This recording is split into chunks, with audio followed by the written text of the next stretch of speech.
Good morning to you guys. Or is it afternoon? What time is it?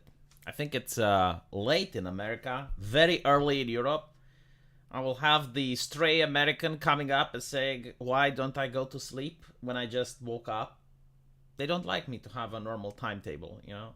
If I don't have the American time zone in my head and in my sleeping rhythm, you have people getting upset. But anyway, right. I wanted to stream because I saw a very beautiful interview with Greta Thunberg. I really love it.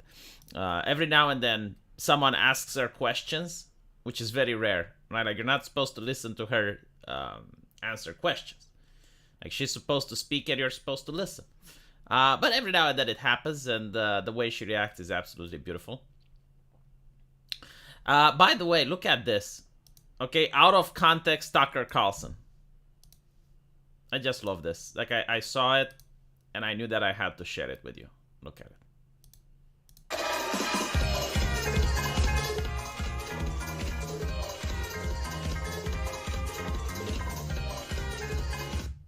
It's just a grotesque postmodern psyop, and anyone who's fallen for this is brain damaged. I don't know what it's on about. Apparently, 1.5 thousand people were watching, but that is just absolutely beautiful. Is Tucker Carlson becoming the new YouTuber? Is he becoming a skeptic? Because that's what we used to do in 2016. Apparently, he finally managed to catch on. Evening, Julian, Equilibrium, Max Steiner, and everyone else in the chat. Apparently, it's 5 a.m. for some people and 10 for some others. That's good. Let's see what else happened today before we get into the nitty gritty. Oh, this one is actually beautiful. This is from the World Economic Forum. I need to make a video about these guys, but it's a little bit difficult because there's a lot of stuff that happened. But I have like the best highlights of World Economic Forum, and I'll make a video on my main channel. But listen to this beautiful song, okay? Like I want you guys to understand, when you're listening to art, you need to close your eyes and let the music drive you to catharsis. Okay, I want you to experience catharsis, chat. Listen to this. Look.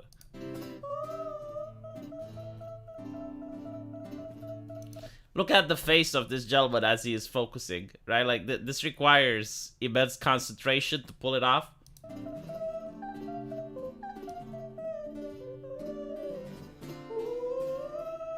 I hope I don't get a copyright strike for this beautiful piece. I mean, they might want to protect their intellectual property. I mean, this is going to be the new hit of 2023.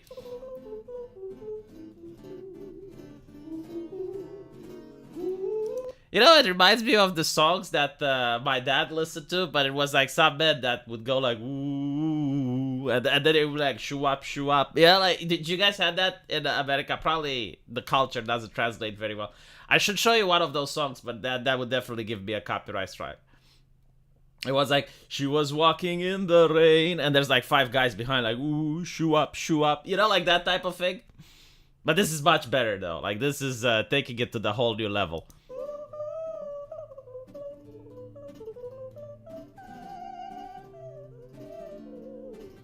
You know, this lady is really good for sound effects. Like, if you have a video game where a monkey gets hit by a car and you need the sound effects for that, you could have like a voice actress that does the sounds that the monkey which is in pain. No, actually, even better, in labor. Right? So you have like a video game where an alien gives birth, and you have these sound effects. I would use this music. No, this right here, like this part.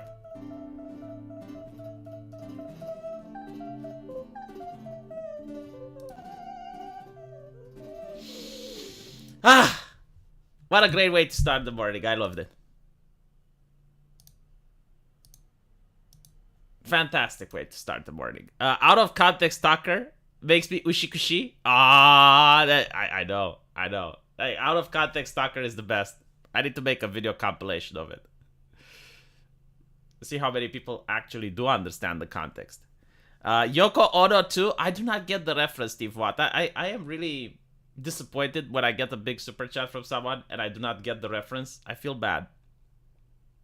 Modern, you know what? This is actually better. No. Like, this is elevator music. This is, oh my god, this is the corporate song, isn't it? Right? Like, this is the sound of corporations. This is the mating call of Coca-Cola. Listen.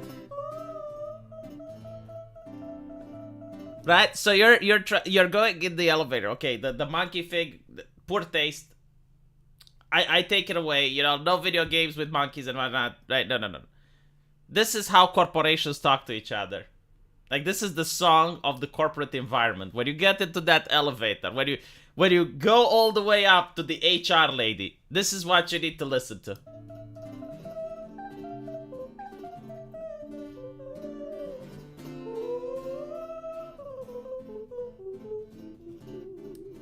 Is it not beautiful? Oh my god.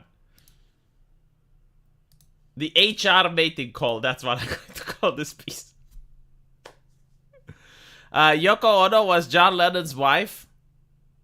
Okay, follow-up question. Who's John Lennon? I don't know all of your American celebrities, man. I lived in Europe under communism. We didn't have access to them.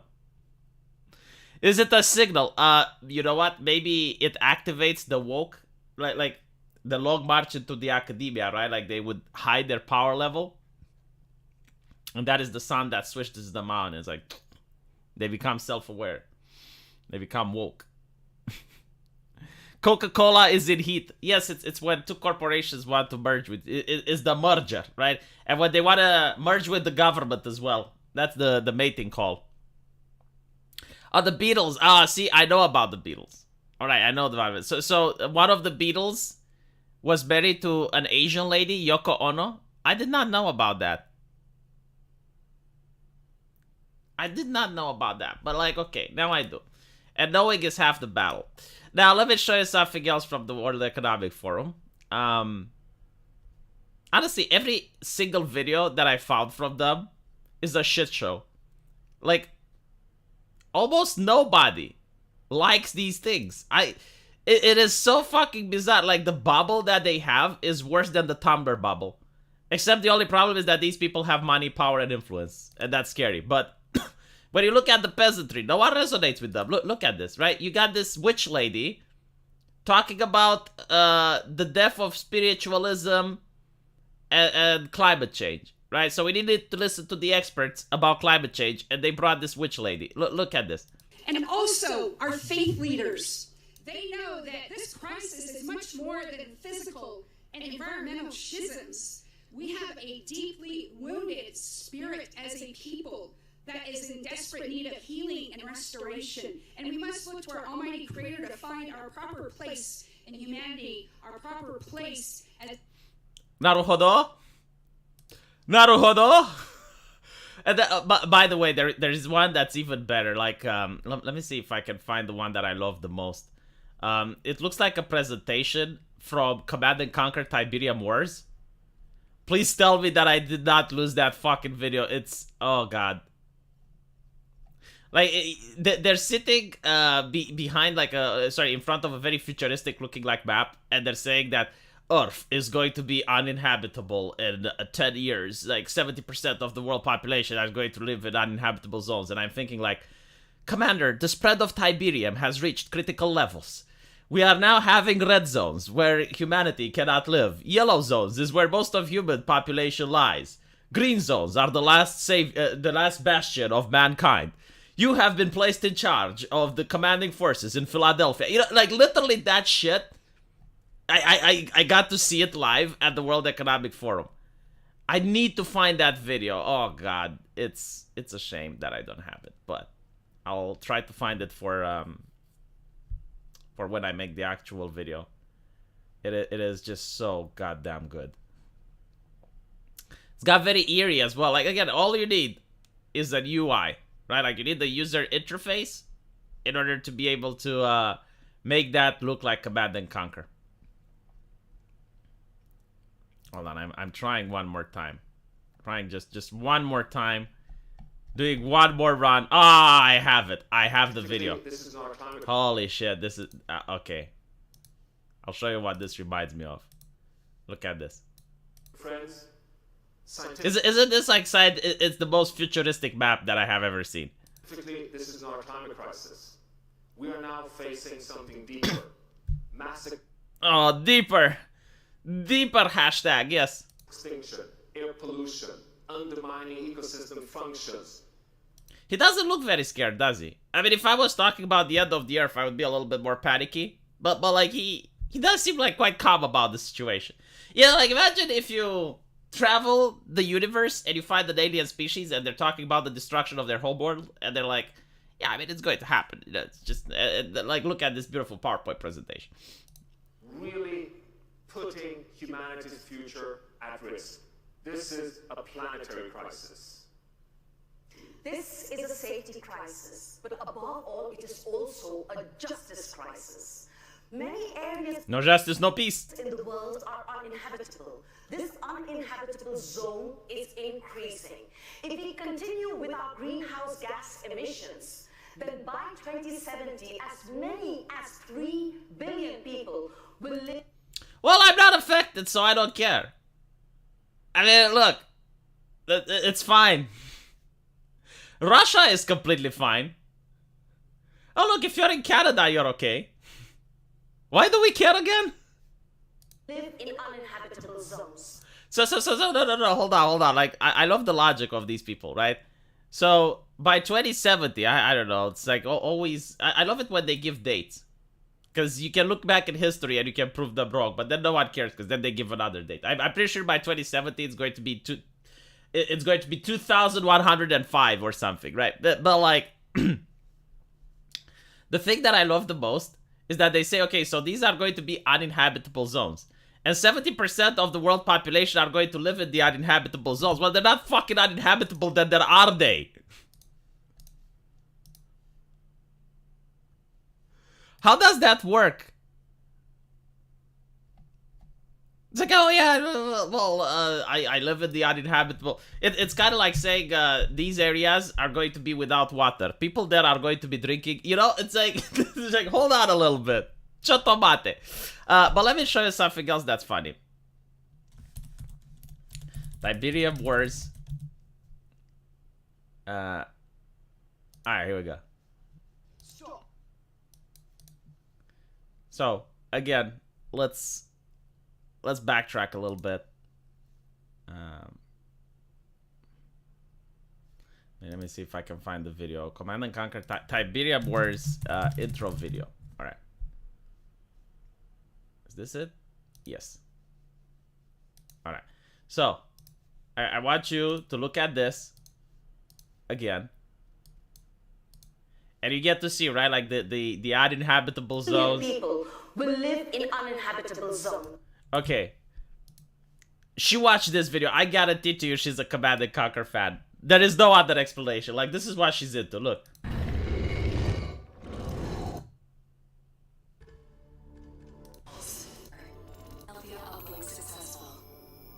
Welcome back, Commander. Today's threat level is low. The state of the planet is deteriorating. Tiberium infestation has reached critical levels.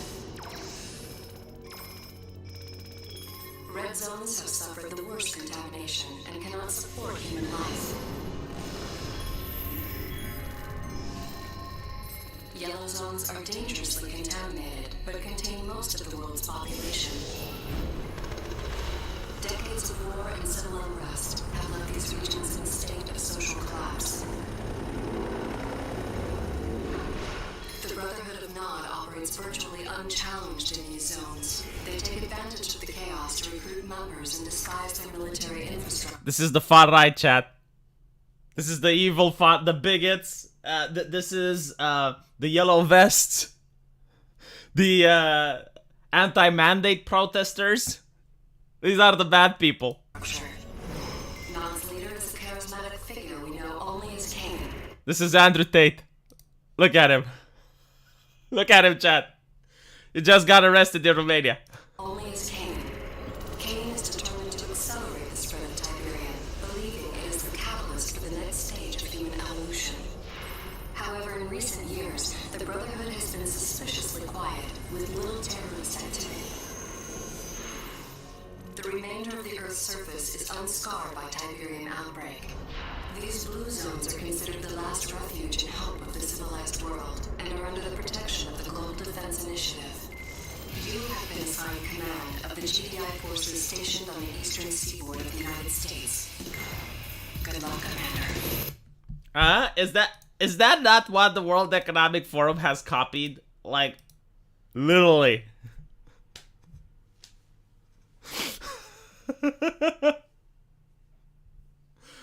Oh my god. I mean, man, I'm looking again at this, right?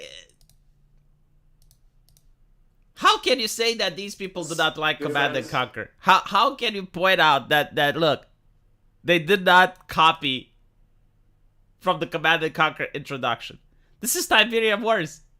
Look, this is where the Tiberium is at, right? This is where the uninhabitable zones are. Like, they even use the green to describe the Tiberium. I'm going to give you a plot twist. The Skrin, the alien race Skrin, is going to arrive with harvesters. What look at it. Look. This is where the Nod operates. It's like exactly the same, right? Like, this is where the GDI is at. Where the GDI forces are, and this is where Nod is. And they're trying to find Kane. Which, by the way, is now looking for the Tacitus. Looking for the Tacitus in order to bring the alien race Skrin. Construct the portal. Oh, look at this. These are the Nod strongholds. Jesus Christ. What if we say communist John Lennon instead of just John Lennon? Oh, then I may have heard about him. Then I get interested. Look out for the clip of that one Swiss politician talking about how he agrees with Joe Biden and Klaus Schwab, and he even says greenwashing. I do not know that clip. You would have to send it to me on Twitter. Man, I'm not aware of the internet. I don't know everything that's going on. You want your Red Alert 2 remaster? I don't think they would make a Red Alert 2 now because it's not politically correct. I asked ChatGPT to make me a Red Alert theme, right? Like, to make me a Red Alert 3, make me a Red Alert 3 plot. And what ChatGPT told me, sorry, not Red Alert 3, Red Alert 4, right? I asked him to make me the plot for a sequel. And the reason I did this is because ChatGPT is very politically correct. So, Red Alert is about the Soviets fighting the Allies. And obviously the Soviets are the bad guys. But that's not politically correct anymore. So, what ChatGPT said, it's like, oh, so there's this shadowy organization now that's trying to control the world, and the Soviet Union and the Allies are fighting together against the shadowy cabal. And I'm thinking like, oh, I see. So basically, nothing that has to do with world politics, right? Like, you're just creating like a fictional enemy that has no basis in reality, in order to justify the plot for the new game. And I'm pretty sure that's what they would do, actually. That's how Red Alert 4 would look like. They wouldn't have, like, the Soviet Union as the enemy, despite the fact that there's the conflict with Russia and Ukraine. They just don't want to associate socialism with evil anymore, right? Because it's not that the company wouldn't do it, or that the developers wouldn't do it. It's that you would have activists on Twitter whining and boycotting the game and giving it negative reviews, and they're afraid of that, right? Like, you'd have the journalists, the Kotakus and the Polygons giving it bad reviews. Yeah, that's the thing, right? Like, the Soviets, it's not that they had the best units, but they were kind of cool, right? Like, I didn't like communism, but even I enjoyed playing with the Soviet Union. I like the accents. That's another thing, right? Like, you can't do the accents anymore because it's considered racist. So you couldn't have the Soviet accents and all of that cool stuff because it's considered to be racist. It's so sad. It really is, right? It was an excellent game. I really loved it. I don't think a single Russian was offended by it, but what can you do? Thank you for the $20, Jeff is not. I really appreciate it. Have you seen people claiming Soviet achievements as actual Ukrainian? I have seen both. I have seen Ukrainian people, people claiming that Ukrainian achievements, that Soviet achievements are Ukrainian, but I've seen the reverse too. It's basically when Westerners who are uneducated, they want to seem like they're cool and trendy, and they think that, like, for example, there was a book which was banned at the university, and the author wasn't Russian. The author was actually Ukrainian, and he even went to a gulag, right? But it was at the peak of cancel culture when the war started, and you had like everyone trying to show how progressive they are by banning something Russian, even though it made no sense. So you had books being banned, you had at cat competition, like Russian breeders being banned, like things that really don't affect anything, but it's just like for virtue signaling points. And yeah, I seen both of these things basically. Tesla coil was overpowered. Yeah. Like back then, games weren't focused on balance as much as they were focused on fun. So yeah, Tesla coil was very overpowered. It depends on what game, right? Like Red Alert 1, that was imbalanced as fuck. Like the Soviets were just way too overpowered. Red Alert 2, I believe the Allies, Germany, I think, it was the one that had the Grand Cannon. No, France. So French had the Grand Cannon, which again was very overpowered because it could like one-shot units from across the map. And then you had Red Alert 3, which for some reason didn't do well, but I think it was the most balanced and most fun to play. And Red Alert 2, Yuri, like the faction Yuri, that was also very overpowered. So yeah, like Red Alert 2 wasn't built to have any sort of balance. And I remember like in multiplayer games, it was actually frowned upon if you picked Yuri or France for those two reasons. I didn't know that Tesla troopers could power the Tesla coil. I forgot about that. Their ultimate bad move, Solyetsin because he was Russian. I think like they banned Dostoevsky. I think they actually did that. Like Crime and Punishment. They took it off the shelves because it was Russian. Like, I haven't seen more racismus from American woke that I have seen when the war started in Ukraine. Like literally anything that had a Russian sounding name. Like it didn't matter like what the history of the person was, like who they are, or if they're even Ukrainian. Like if it had a Russian sounding name, it was probably bad. So they would ban it just to be sure. Yeah, I'm really surprised they didn't ban vodka. Like that was the only thing that managed to escape. But other than that, they banned everything. Did they ban vodka? Where did they ban vodka? No, that can't be true. Okay, like that's a troll. But it would be hilarious. Like it's at the point where I know they most likely didn't ban vodka, but like if I Google it up and I find it, I wouldn't be that surprised. Like that's the point I'm at. Yuri faction is kind of like the World Economic Forum using unconventional warfare. No, because like no one is brainwashed by the World Economic Forum. Everyone that I know, even left-leaning people, don't like them. Like no one likes the World Economic Forum, but for some fucking reason it keeps getting pushed. It's so annoying, right? They did ban a brand of vodka. Okay. Now that I believe. And it's... Some places poured vodka down the sewers. Yes. Well, what can you do? You know? How can you show other people you care unless you don't do something trivial? Like pouring vodka down the sewers. Why wouldn't you?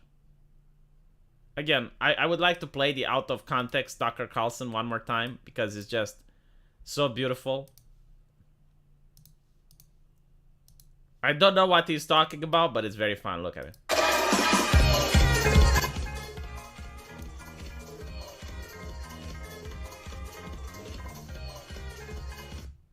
It's just a grotesque postmodern psyop, and anyone who's fallen for this is brain damaged.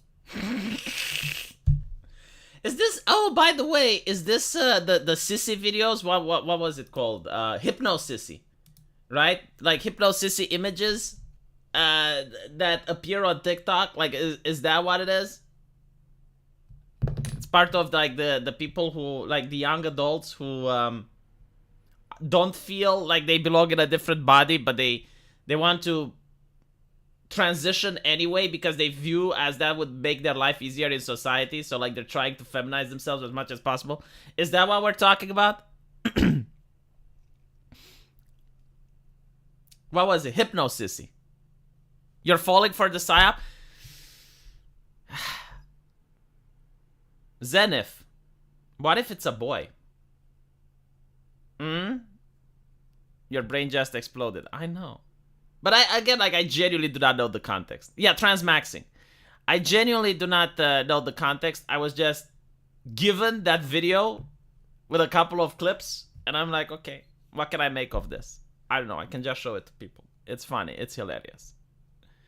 Tucker is slowly turning into Alex Jones. The question is, what is Alex Jones turning into? Because then we can see how Tucker will be like 7 years from now. That's queerness? Is it though? Kydra Kai, why do you know? Are you an expert, Kydra Kai? Do you have a master's degree in queerness? If not, how do you know? Grotesque postmodern psyop. It is a grotesque postmodern psyop if you look at TikTok. Like, TikTok is very interesting, right? If you go in China and you look at their TikTok, it's just wholesome videos. Like, people showing you how to do carpentry, people suggesting you life improvement books, people showing you how to work out. You go to America's TikTok, what do you see? LGBTQ people doing LGBTQ things, giving libs of TikTok a lot of videos that she can amplify their voices. You have people that are morbidly obese, encouraging you to be like them. You have like morbidly obese people twerking, right? Now, you may say, oh, well, that's just American culture versus Chinese culture. No, that's censorship, right? Like, TikTok is not, and this is what most people need to understand. The internet is not something that's grassroots, right? Like, it's not what people want to see or what people like. It's what the algorithm pitches you. So when you see like TikTok showing you that, it's because the algorithm wants to show you that. It's not because, oh, this is what happens to be popular, this is what people click on. That's bullshit. Bullshit. Of course, by the way, there's two things to understand, right? Like, there's the common denominator. Like, when you first open YouTube, right? So you just formatted your computer, you create a new account. You got no browsing history, no nothing. So you create a new account, Hello Sketch, and you go on YouTube for the first time, right? Like, those videos that you see is what the corporation wants you to see. Now, when you start going on YouTube, the things you interact with are going to customize the website experience for you. Right? Like, the internet, someone put it in a very nice way. What you give to the internet is what you get back.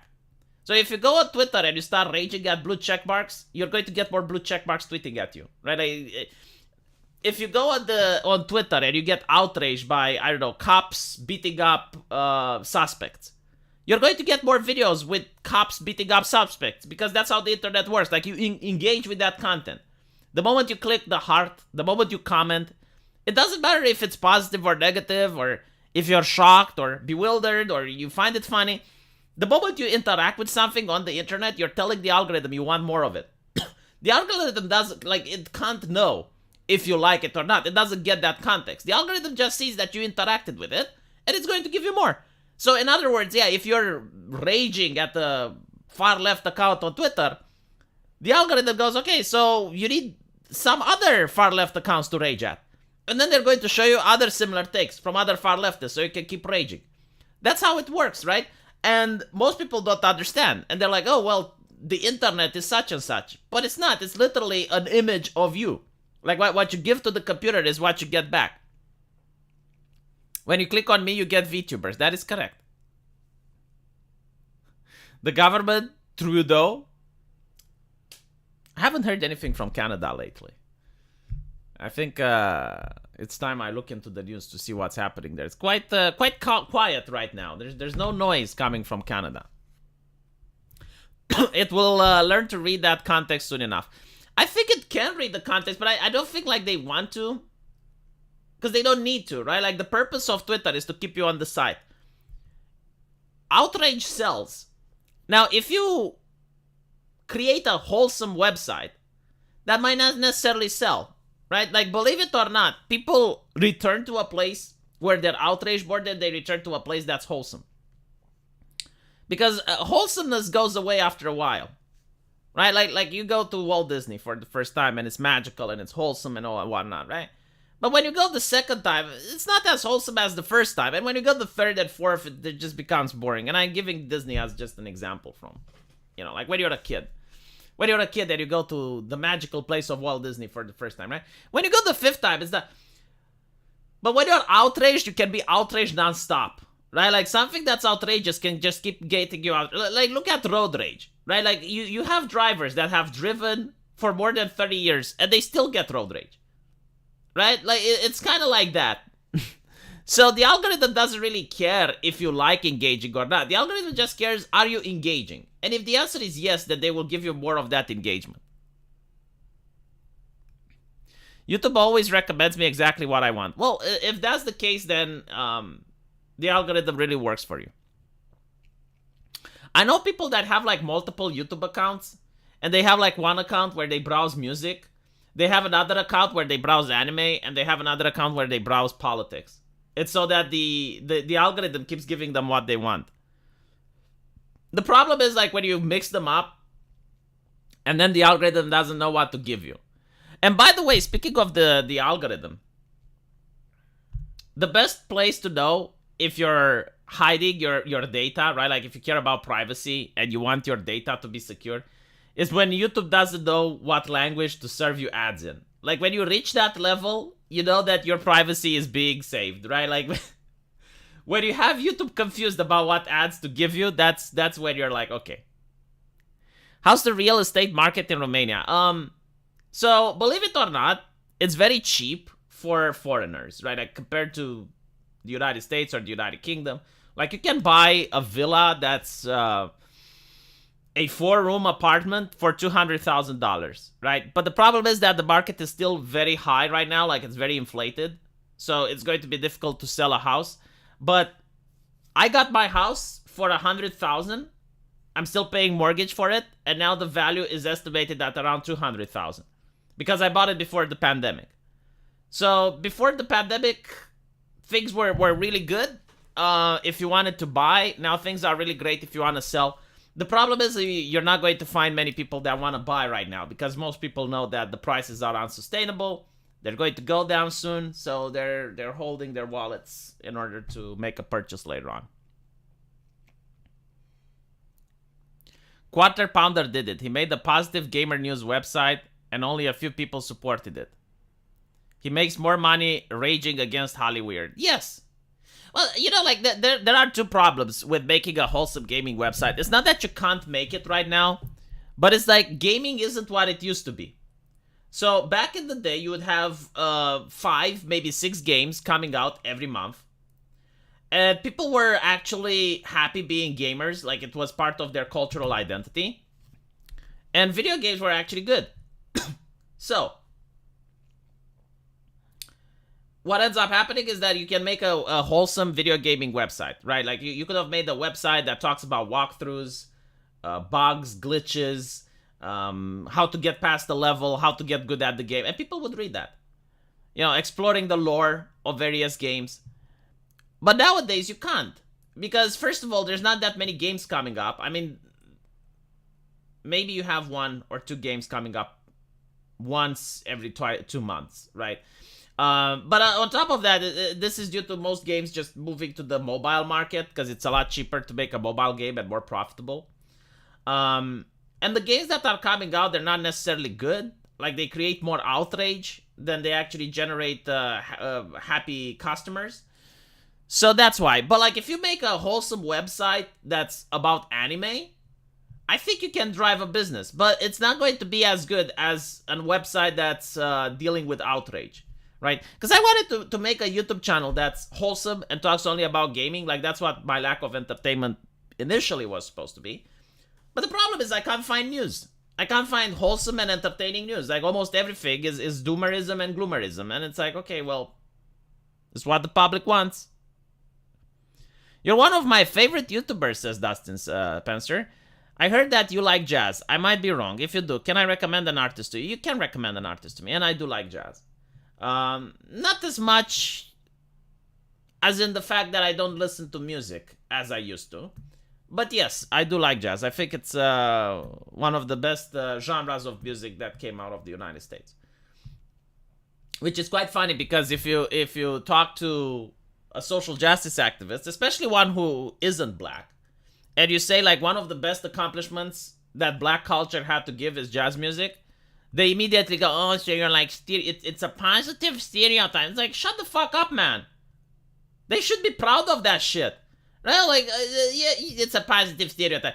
Like, okay, so in Germany, like, if you tell a German that, hey, you know, like, your piano composers were really great, no German is going to get upset about that. Like, they're going to be happy, you know? It's like, you're complimenting their culture.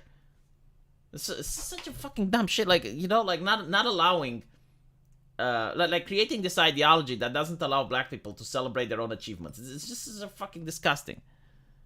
But anyway, yes, of course I do like jazz. Yeah, even if the public wanted it, even if they begged for it, good gaming news doesn't exist. Let me think though. So good gaming news, like what would that be? Like Resident Evil 2 remake, that was good gaming news, right? Like I like talking about you could talk about that game for several videos, describing how well the zombies are, the atmosphere, and everything like that. River City Girls is actually good. Right, the new one came out. There's nothing I can complain about that game. You know, you can make a couple of videos explaining to people how to use the various items. But like, it's almost like it's dead, and you just have like a couple of embers that you can talk about. And not everything is because it's woke. Like some video games are bad because they're bad. For example, what was the new game that came out from Paradox? God, I forgot the name. So there's a new Paradox game which came out. It's a grand strategy game set in the Industrial Revolution. Victoria. Right, so Victoria 3. Victoria 3 isn't bad because it's woke. It's just bad because it's bad. Like, I remember Arch complaining about it. But, like, you may just make a connection between the company going woke and the video games going bad. Right? So it's not that the games are bad because they're woke. It's bad because the people who make them aren't skilled. And it makes sense, right? Like, if you're going to hire people based on diversity, right? So you don't really care about their skill. Like they even state out that meritocracy is a white supremacy concept. So you don't care about meritocracy. You care about, like, fitting a percentage quota to look good to the investors. It's like, oh, look, we hired, like, this percentage of insert gender, insert race here. When you do that, yeah, like, the people who you hire are not going to be able to be competent and fulfill the projects on time. So you're going to end up with games that are filled with bugs. You're going to end up with games that you can see aren't done by passionate people, right? Because, like, if you have a gaming company, the first thing, like, literally the first thing that you would have to screen for is to see if the person is a fucking gamer or not. Like, it's so ridiculous to hire, unless, you know, like, they're... But even then, like, but, okay, so if they're a lawyer, if there's some... But even then, I would like my lawyer to understand the video game, right? Because if you have a case where, like, let's say... you're taken to court because your card game looks too similar to Magic the Gathering, right? Now, I would prefer if my lawyer actually knows what a trading card game is, so that they can understand what they're talking about, right? So that they don't have to, like, get their talking points from a third-person source, right? So, like, even the lawyer working at the gaming company should actually know a little bit about video games. Like, I wouldn't want them to necessarily, like, spend 12 hours a day playing video games, but I would like it if they have a general understanding and knows, like, what a first-person shooter is. So that when you have a case, like intellectual property theft, or you get, like, some company claiming that, you know, your video games is infringing on their product, the lawyer should know what the fuck he's talking about. You play Magic the Gathering? What is wrong with you? Just stop. Get some help. Yeah, so, That's pretty much one of the problems. Like, the people who make games aren't gamers anymore. It used to be games were made by gamers for gamers and marketed to gamers. But now games are made by progressive people for game journalists, marketed to everyone. And, you know, like, when you market something to everyone, you know you don't really have consumer base. I mean, nothing is for everyone. Even tampons aren't for everyone, right? Like, even bread. Like, not everyone is going to like white bread. Some people are going to prefer black bread. Or brown bread, or however do Americans call it. Right? It's like that. Like, there is no such thing that goes for everyone. Even smartphones aren't for everyone. Like, some people like Apple, some people like Samsung. Some people can't afford them, and they buy Huawei. But this new idea of inclusivity, that like your product should be for everyone, is, I'm sorry to say this, mental retardation. That just does not exist in a free market society. Rye bread, is that how you call it? Whole wheat? We call it black bread. We're a little bit more edgy. Is Dungeons and Dragons still played by the based? No. Rated E for everyone. Well, rated E for everyone, it means that they remove the scenes which could be considered harmful for minors, right? So, even like rated E for everyone, like when I think about that concept is also wrong, right? Because if you like a movie that has tits and violence, you're not going to get it there. But I guess, yeah, like rated E for everyone, it does have that concept, which is wrong. But it doesn't say that everyone will enjoy the movie, right? It just says that everyone who will go watch the movie will not have a reason to complain that it's harmful for kids. That's how it pretty much sounds like. Right? So rated doesn't mean enjoyed by everyone. It's kind of like having a bread, but even then it's not okay, right? Because if you say it's a bread that everyone can eat it, you still have people that are allergic to gluten and they wouldn't be able to eat it. Anyway. Thoughts on like economic or gaming scalpers or scalping? Do you still have like gaming scalpers? Because everything is digital now. Like everything is online. How can you scalp a video game? But yeah, I mean like scalping. It's something that happens. It doesn't bother me. So for example, like the PlayStation 5 comes out, right? And it's a limited number of PlayStation and some people manage to buy them and then they sell them at twice the price. So what? Like, do you really need a PlayStation? Do you really need a PlayStation when it comes out? It's not an essential good, right? It's not medicine. It's not food. Like, why can't you just wait a few more months? Not to mention, like, when a new PlayStation comes out, like, let's say the PlayStation 6 comes out, you don't even have video games for it. Right? Like, it's just out. There is absolutely no fucking reason to buy it. You don't have any new features for it. You don't have any new video games for it. It's like, you're just spending money on a product that you're not probably going to touch for a couple of months at least, if not years.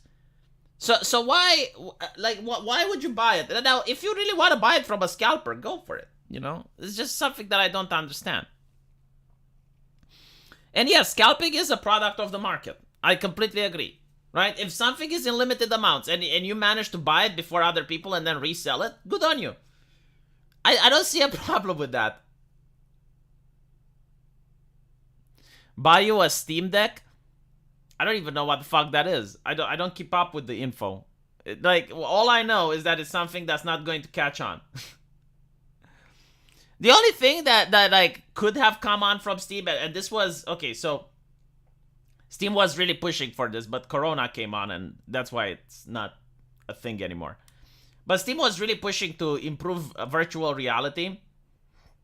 And, you know, their Steam VR was really great with Half-Life Alyx. And it was really realistic. But the problem is that the pandemic hit. And now people don't have money. Like, who's going to invest $1,000 on the Steam VR thing? And then invest another, like, $5,000 in a gaming rig that's capable of playing that VR thing on high resolution. So basically, you know, it's a dead in the water. Hopefully PlayStation 5 can try and bring VR back. Apparently, the more frames you get, and if it's a better resolution, you get less motion sickness. So the new PlayStation 5 is going to have some affordable VR headset. I think it's going to be like $500 or something, right? So that's the most affordable VR headset on the market, probably, especially at the configuration it has. And you're going to be able to experience VR in a lot better resolution and a lot better frame rates.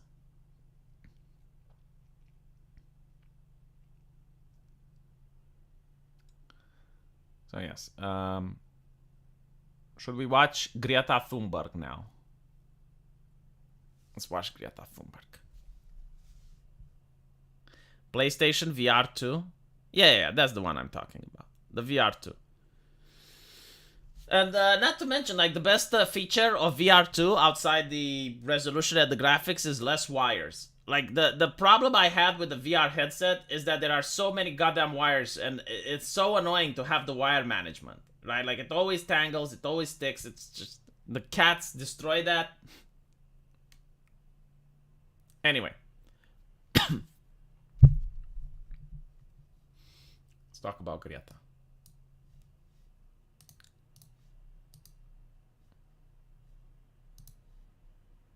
Where is Greta?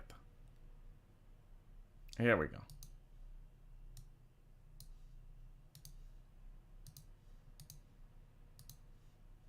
You a child actor or an expert? How would you describe yourself? Our friend Avi Yamini. Of course, it's where all the VVIPs pop by to give their propaganda message, dutifully transcribed by the media party here. Cool. How do you know so much about climate change? Greta, maybe you want to talk to real journalists. What did you talk to you here in Davos? Was it successful? Greta, as a real journalist, is climate change as real as your arrest? Greta, how far are you willing to go? You're willing to break the law. Will you renounce violence? Will you renounce violence, Greta? Or do you support Antifa? You've worn an Antifa shirt before. Are you in favor of Antifa? Greta, how did you get here today? What was your climate footprint in traveling here?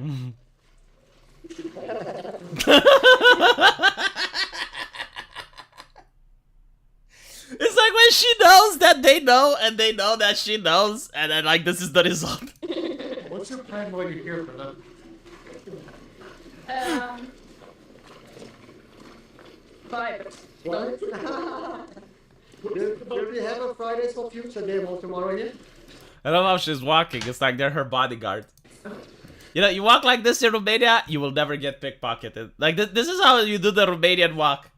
Alright? Like, if you don't want to get pickpocketed in a crowded market, and you're in my town, well, actually, we don't actually do pickpocketing. Like, I haven't been pickpocketed in fucking years. I think, like, all the pickpocketers have went to the European Union, and, like, that I would say. But this is how I used to walk when I was a kid. You know? Like, when I was a kid, and I didn't want to get pickpocketed, this was literally it. Greta, how do you feel about discussing climate change with the delegates here when nearly all of them take private jets? Do you think at least the fact these delegates take private jets is a bad thing against, you know, what you believe in? All of this could be done via... I love how she's biting her lower lip like she wants to tell what's on her mind, but it's like, oh, god damn it, I can't say it. Like, just turn the camera off and I'll tell you. I swear to God, I'll unleash what's on my soul.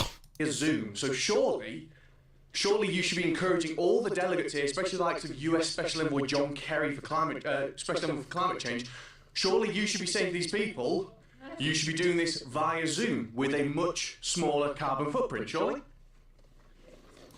She wants to, like, god damn it, like, she wants to tell him. She wants, like, She probably looks at, you know, where is the body coming from?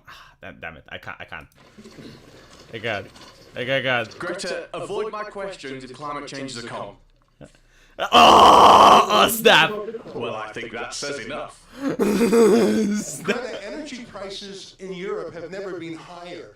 Is this a good thing or a bad thing? Are you happy that natural gas is so expensive so people can't afford it, or do you think that's bad? Greta, it's getting quite cold in Davos. When can I expect some global warming? Shit.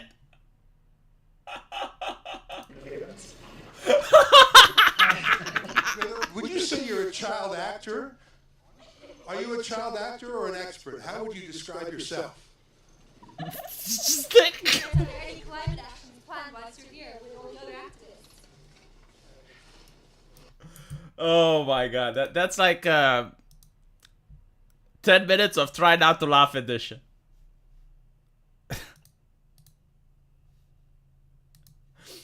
You laugh, you lose edition. They literally played the game. You laugh, you lose. 10 minutes with Greta Thunberg.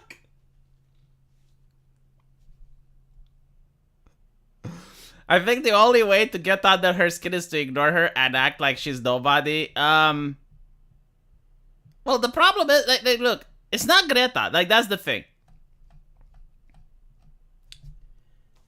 It's the people pushing her, right? Like, it's the newspapers, Time Magazine, like, all these other things. Like, Greta Thunberg herself is not the problem. Imagine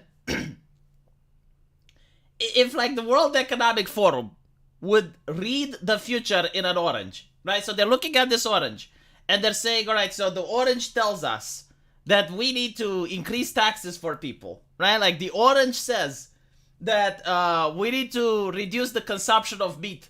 The orange isn't the fucking problem, right? Like, the orange doesn't even mean anything. It's the interpretation that the people have and the consequences that they're trying to bring to others, right?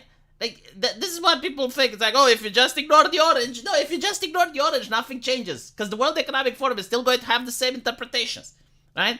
It's not the orange. And this is the exact same with Greta Thunberg. Like, Greta doesn't matter what she says, right? It's the way the people react and the way the conversation is pushed forward. Also, it's very interesting. The fact that she can't talk with the press after all this time is fascinating to me. Like, surely after all this time you would know how to talk with the press. Like, what? How many years has she been doing this? And they weren't, like, very difficult questions. Like, I would be able to answer all of them, right? It's like, oh, why don't you do Zoom calls? You could say something, you know? It's like, yeah, you know, of course I encourage people to do Zoom calls, but I'm not the one that sets the policy at Davos, right? Yeah, it would be better if people did Zoom calls, but like, or that the damage for the, like we hope that in the future we don't have to do this, but like right now this is the way it's done because people are stuck in the old ways and this is how politics is being made, right? Like people prefer to meet face to face. It's a, you can say like it's a different environment when you meet face to face than on a Zoom call. Like, see, I can play devil's advocate for this shit. Like, pay me, for fuck's sakes, pay me and I'll make you your propaganda. I could say it's like, yeah, you know, you're right. Like, it would be better if it was a Zoom call. But it's another thing when you're face-to-face. Like, when someone shames you, right? If you're an order leader and someone shames you for destroying the planet, it's a different thing when you're face-to-face than when it's over a computer. So, the conversation happens a lot differently when you're in the same room than when you're watching it from... I mean, it's so fucking easy to make these arguments. I don't believe in them. Let me see if I can actually respond to them. Hold on. Let me see if I can... go through her questions and see how I would have handled the press. And you guys can tell me if I'm doing a good job or not.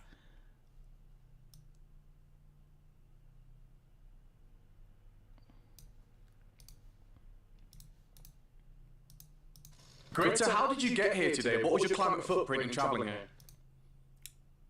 I assume that this is a question that you won't want to answer.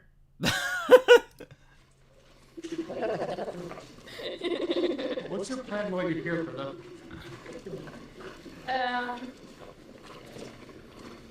Private. Will we have a Fridays for Future demo tomorrow here? Hold on, I don't understand. Greta, how do you feel about discussing climate change with the delegates here when nearly all of them take private jets? Yeah, I already responded to this. I would say I would prefer if they don't take private jets and they would actually fly commercial because the commercial flights fly anyway. However, it's important to have these conversations face to face because, you know, like if you shame someone over a Zoom call, They don't really care. But like if they're in the same room, it's a different atmosphere. Like people are a lot more conscientious, and these are people that can change the world affairs. These are influential people, and we need them in order to save the planet. Blah blah blah. You know, it's a sacrifice that has to be made.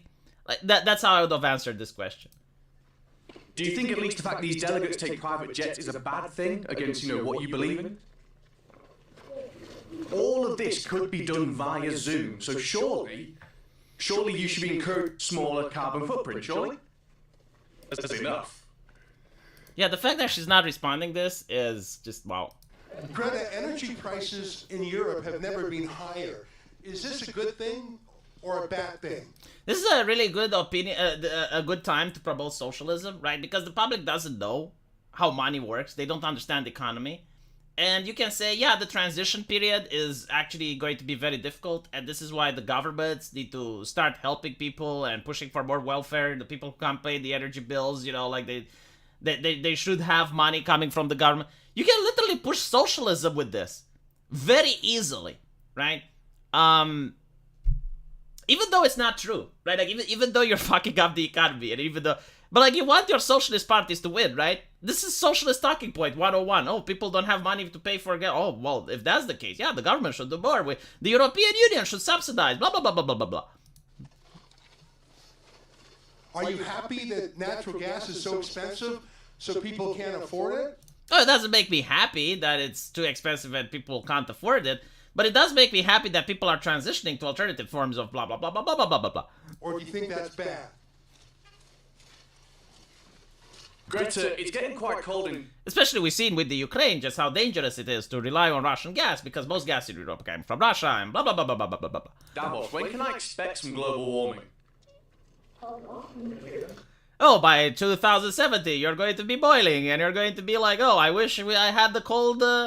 winters that I experienced in 2023. Like, you're going to miss these things, so you should enjoy them. Blah, blah, blah, blah, blah, blah, blah. Would you say you're a child actor? Are you a child actor or an expert? How would you describe yourself?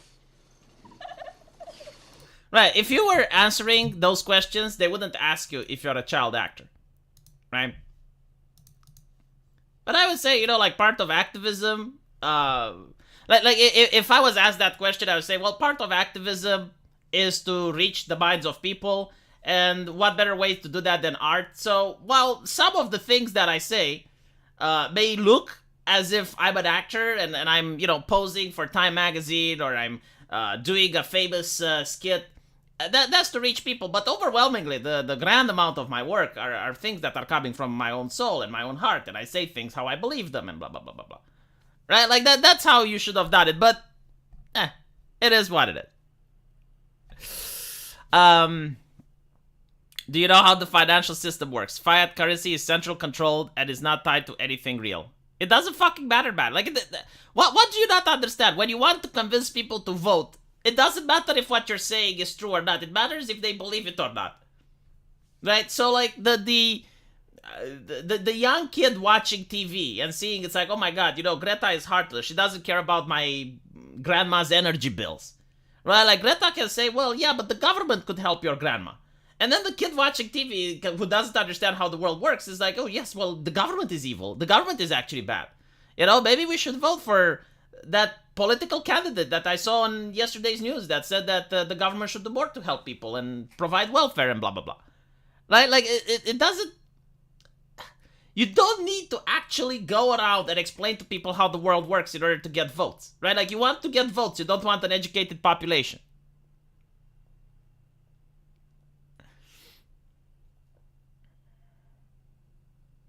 Socialism isn't created to help the environmentalism. Environmentalism is created to help socialism. I mean, we can look at socialist countries from around the world, right? They're not very environmental friendly.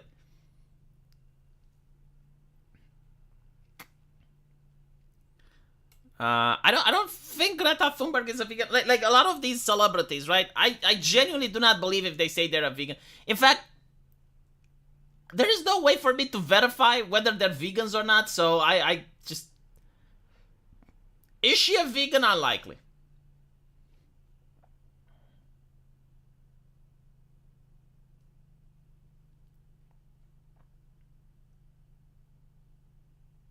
She thought it was funny too. Well, they played the you laugh, you lose part. No, but she's not used to being questioned or, having reporters ask her different things that she doesn't want to respond. They were very good questions as well, right? Like, they were legitimate questions that they weren't making fun of her at first. It's like, why wasn't this conversation happening on Zoom? This is something that I ask.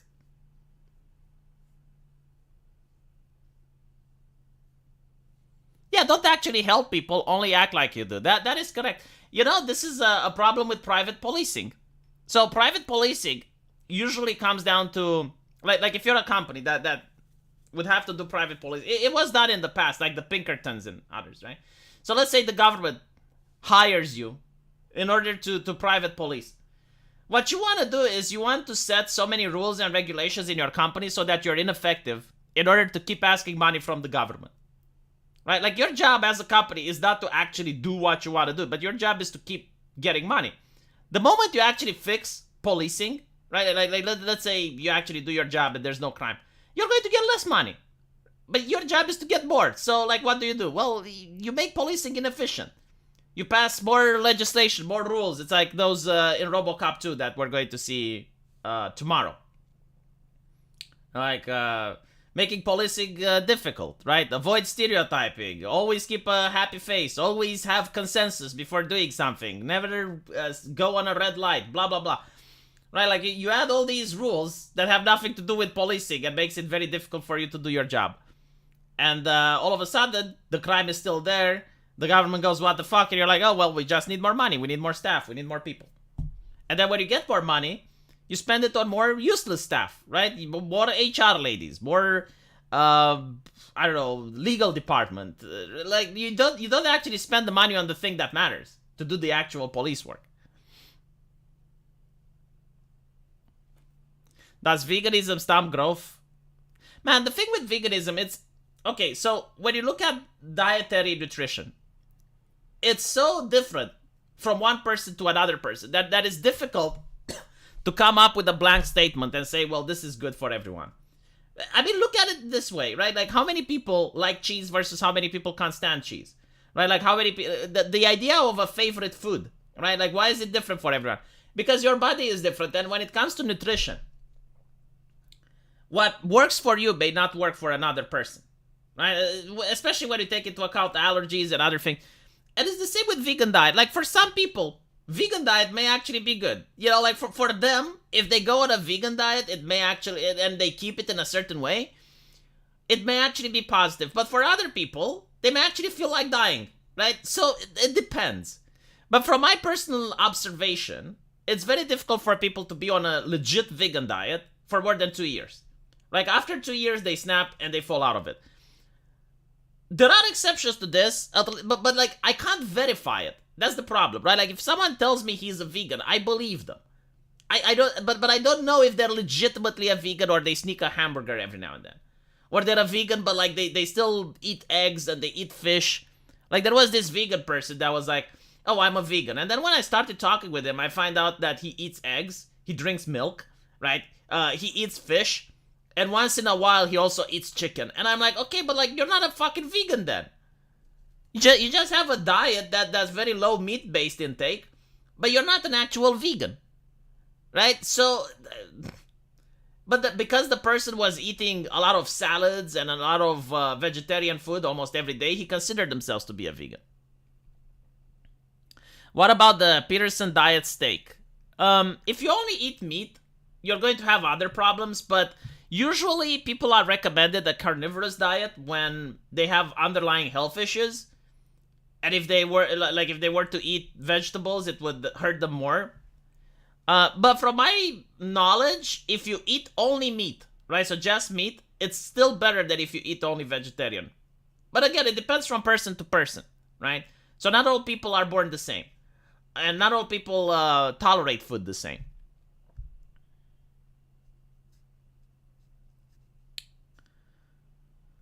Look up Emma Watson vegan feed. Well, the thing is, like, how do I know if Emma Watson eats hamburgers or not? Like, she can order food from McDonald's for all I know. Like, there's no way to fact check her. There's no way to know. Right? There's no test to prove it. And by the way, like, they're not even showing their blood works. Like, if I were to see their blood works, I could be able to say, yeah, she's probably a vegan. But we don't get to see even those.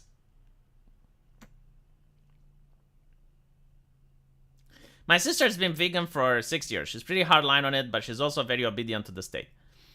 I think like the correlation between veganism and left-wing thought has to do with the fact that people who are into those types of ideologies like virtue signaling, right? Like they want to be judgmental and judge others. And what better way to judge others than saying, oh, I'm a vegan and you're not, right? Like I care about the animals and you don't, right?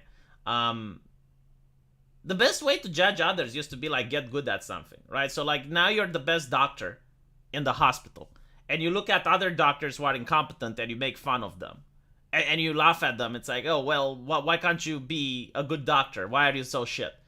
Why are you a butcher? That's actually what happens in Romania. You know, oh, you went to that doctor? Well, didn't you know he's a fucking butcher?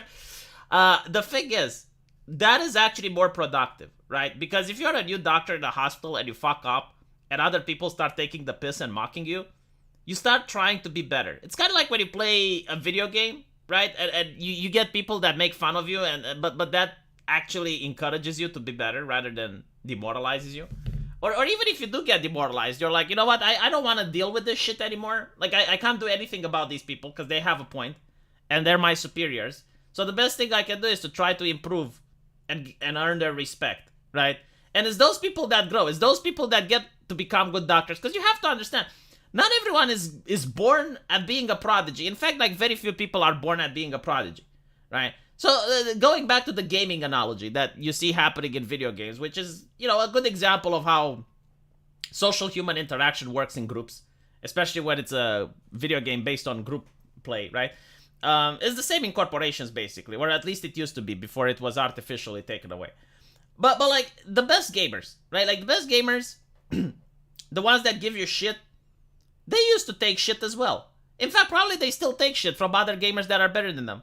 But it's the ability to not give up, the ability to handle criticism properly and wanting to improve, right? You're like, I don't want to take shit from people anymore.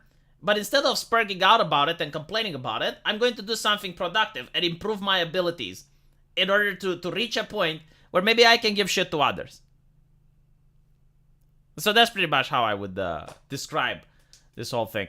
When I will build a gazebo, could vegans build a gazebo? Probably yes. I don't know. Like, building a gazebo is not that labor intensive now, especially if you have tools to do it. Anyway, right. I'll end the stream here. Don't forget, Sunday, we're going to play a little bit of... Sunday we're going to watch a stream. And after that, we're going to watch RoboCop Part 2. So hopefully I will see you guys there. Take care.